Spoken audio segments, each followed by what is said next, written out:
Pourquoi convoquer TikTok, X, Facebook? Pourquoi maintenant? Pourquoi ce besoin urgent de domestiquer les réseaux sociaux? Et surtout, que veulent-ils vraiment contrôler? Le 2 juin à 14h30, l'État a convoqué les géants du numérique à l'Arcom, aux côtés de la Direction générale de la police nationale. Officiellement, il s'agit de collaborer. En réalité, il s'agit de surveiller, de ficher, de livrer les influenceurs. Un aveu froid, brutal, signé Macron lui-même. Il faut domestiquer les réseaux sociaux. Et Aurore Berger l'a dit sans filtre. Les gens ne choisissent pas vraiment ce qu'ils regardent. Traduction, le peuple est trop bête pour penser par lui-même. Trop libre sur les réseaux sociaux. Trop dangereux quand il s'informe ailleurs que sur TF1 ou sur France Info.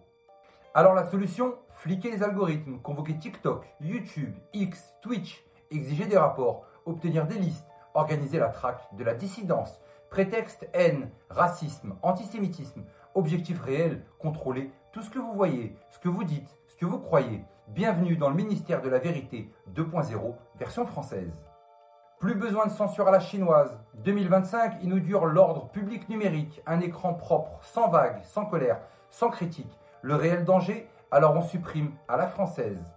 Car aujourd'hui, ce ne sont pas les médias officiels qui informent, ce sont les réseaux sociaux. Les mensonges de guerre étouffés par les JT, démasqués par les lives et les trades. La colère sociale minimisée par les éditos, amplifiée par les réels et les stories. Yvan Rioufol l'a dit, les réseaux sociaux informent vraiment. C'est pour ça qu'ils sont visés et il a raison. Ils informent trop bien, alors on veut les remettre au pas, et ça ne s'arrête pas là.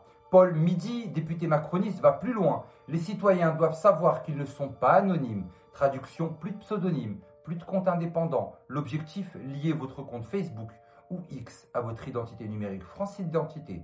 Officiellement, tout cela serait crypté. En réalité, l'État peut tout déchiffrer dès que vous faites quelque chose d'illégal ou considéré comme tel. Et qui décide de ce qui est illégal? Le pouvoir. Le même qui décide de ce qui est vrai, de ce qui est tolérable, de ce qui est publiable. Mais vous avez encore un doute sur la dérive? Regardez ce qu'a vécu TV Liberté.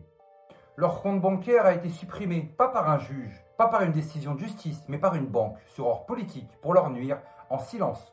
Nous sommes victimes d'une censure bancaire à l'ère de Martial Bild, une chaîne irréprochable, légale, transparente, exécutée financièrement, plus de dons, plus de ressources, plus de moyens. Un clic et tout disparaît. Et demain, si vous soutenez une cause non alignée, si vous dites ce qu'il ne faut pas dire, votre argent, votre économie, votre vie sociale pourrait s'éteindre d'un coup. Et si vous écrivez des livres comme Youssef Indy, convoqué par la police antiterroriste, pas inculpé, pas accusé, mais surveillé depuis 10 ans, parce qu'il dérange, parce qu'il pense, parce qu'il écrit, pas de bombe, pas de crime, juste des idées. Mais les idées aujourd'hui font peur au pouvoir. Mes textes sont épluchés par des cabinets d'avocats et des officines communautaires, déclare Youssef Indy. Et quand vous dérangez trop, la machine judiciaire se met en branle, avec un objectif, vous faire taire, vous isoler, vous casser. Même logique pour tous les dissidents, de Pierre Jovanovic à Asselineau, de Lancelin à Rissen. François Asselineau l'affirme, les médias sont l'ennemi du peuple et pendant que les Français croient s'informer, ils sont orientés, manipulés, endormis. Et même l'opposition joue le jeu, le RN, Zemmour, Mélenchon, tous alignés derrière Zelensky, tous soumis au narratif dominant. Ils ne résistent pas, ils obéissent parce qu'ils ont peur, parce qu'ils obéissent aux médias et l'inversement.